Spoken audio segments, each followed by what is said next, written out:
సాధారణంగా 20, 25 వయసులో ఎవరైనా సరే 8 గంటలు నిద్రపోవటం అనేది మంచిది. అలాగే ఒక 50, 60 ఏళ్ళు వచ్చిన తర్వాత 7 గంటలు, 6 గంటలు కూడా నిద్ర సరిపోతుంది. కొద్దిమందికి 5 గంటలు కూడా సరిపోతుంది.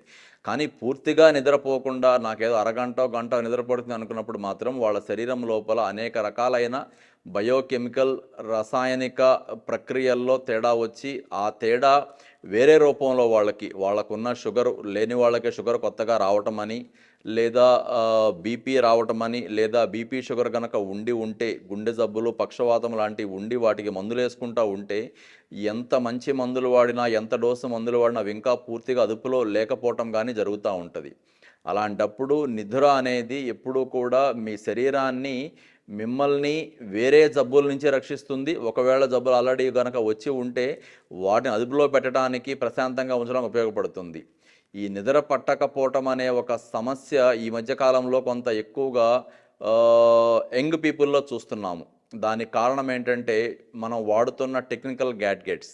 ఒక రకమైన మొబైల్స్ బాగా ఎక్కువసేపు వాడటం గానీ, వాటి ద్వారా వచ్చే ఒక బ్లూ లైట్ అనేది మన కళ్ళ మీద పడి, ఆ కళ్ళ ద్వారా మెదడుకి వెళ్ళి, మెదడులో నిద్రని తెప్పించే 4, 5 భాగాలుంటాయి. అలాంటి భాగాలు కొంత ఎక్కువగా ప్రభావితమయ్యి, నిద్ర లేకుండా చూస్తున్న పరిస్థితి చూస్తున్నాం మనం. నిద్ర లేకుండా చూస్తున్న పరిస్థితిని చూస్తున్నాం.